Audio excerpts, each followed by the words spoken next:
सबको नमस्कार मित्रों। प्रस्तुत कविता राजनीति को है और राजनीति का जो एक घिनौना रूप होता है उस पर यह व्यंग करती है। मैं किसी निजी रूप से नेता पर टीका टिप्पणी नहीं कर रहा हूँ। यह साहित्य का विषय है और साहित्य समाज का आईना होता है। सारे नेता ऐसे ही है ऐसा नहीं। कुछ नेता चाहे वह किसी भी दल से जुड़े हुए क्यों ना हो, जो सिर्फ मतलब के लिए जीवन जीते हैं, ऐसे नेता पर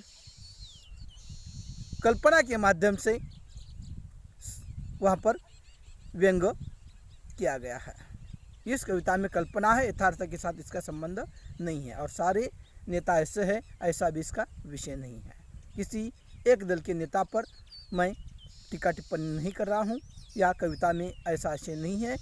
कविता में राजनीति को लेकर व्यंग है, चाहे वह किसी भी दल का नेता हो, लेकिन वह अगर राष्ट्रनीति के खिलाफ अगर आचरण रखता है, मतलब के लिए जीवन जीता है, सिर्फ सत्ता के लिए जीवन जीता है, तो ऐसे नेता पर कल्पना के माध्यम से टीका टिप्पणी की है। इसका वास्तविक जीवन से कोई संबंध है नहीं। तो कविता का नाम है चुनाव के पहले। तो कविता का पाठ करने जा रहा हूँ। चुनाव के पहले मैंने भाषण सुने थे नेता के बड़ी बड़ी मंच से। चुनाव के पहले मैंने भाषण सुने नेता के बड़े मंच से। उन्हें याद आई थी देश के वीरों की शूरों की। उन्हें याद आई थी देश के वीरों की शूरों की। उन्होंने उनके वचनों की, प्रणों की, उनके सपनों की। उन्हें याद आई थी देश के वीरों की शूरों की, उनके वचनों की, उनके प्रणों की, उनके सपनों की। आदर्श नीति की, मातृभूमि की, भाईचारे की, अन्य अत्याचार की, ईमानदारी की, बेईमानी की, आदि मूल्यों की उन्हें याद आई थी। चुनाव के पहले मैंने भाषण सुने थे नेता के बड़े मंच से। मैं बड़ा प्रसन्न हुआ सुनकर बातें सौगात की। मैं बड़ा प्रसन्न हुआ सुनकर बातें सौगात की। मगर रात होते होते आई भोपू की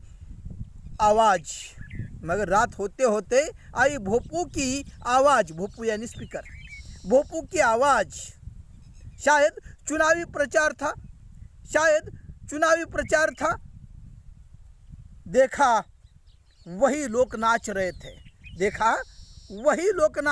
थे बारबाला के साथ अधनंगे। देखा वही लोग नाच रहे थे बारबाला के साथ अधनंगे। शराब के नशे में चूर फेंक रहे थे पैसा उस बारबाला पर। मैंने सोचा देश का भविष्य अपने कृति से दिखा रहे हैं। जो देश के भावी नेता है, संस्कृति आदर्श की माला जपते थे। यह संस्कृति आदर्श की माला जपते थे मंच से।